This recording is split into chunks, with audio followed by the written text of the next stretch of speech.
যদি আমাদেরকে মালিকানা সত্ত্ব নির্ণয় করতে বলে তাহলে আমরা কিভাবে এটা করব সেটা নিয়ে আজকে আমরা ক্লাসে আলোচনা করব। ইনশাআল্লাহ এই ক্লাসে আমাদের মালিকানা সত্ত্ব নির্ণয় নিয়ে যে আলোচনা আজকে শেষ হয়ে যাবে, এরপরে আর কারোর কোনো প্রবলেম হবে না মালিকানা সত্ত্ব নির্ণয় নিয়ে।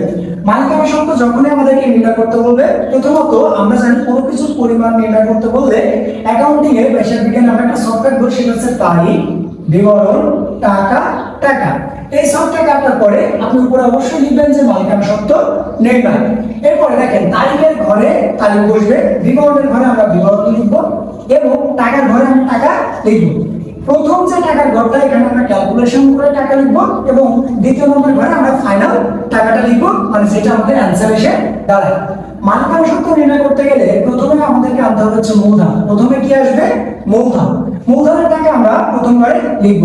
এরপরে এর সঙ্গে যোগ হবে অতিরিক্ত মূলধন। যদি আমাদের ওই অঙ্কে যে অঙ্কে মালিকানা সত্ত্ব নির্ণয় করতে বলছে ওই অঙ্কে যদি অতিরিক্ত মূলধন থাকে তাহলে মূলধনের সাথে অতিরিক্ত মূলধন আমরা কি করব? যোগ করব।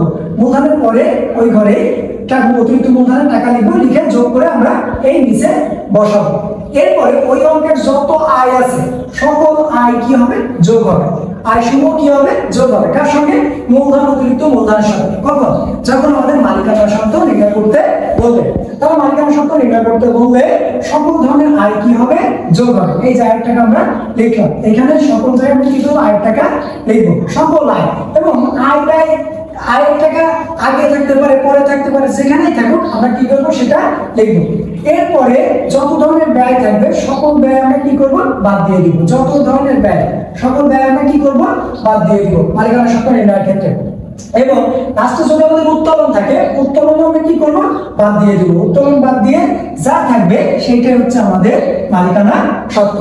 তাহলে মালিকানা সত্ত্ব নির্ণয়টা কি আমরা আরেকবার চেষ্টা করি বোঝার। সেটা হচ্ছে প্রথমে মূলধন, তার সঙ্গে যদি অতিরিক্ত মূলধন থাকে অতিরিক্ত মূলধন যোগ করব। সকল ধরনের আয় মানে যত প্রকারের আয় আছে সকল আয় কি করব? যোগ করব।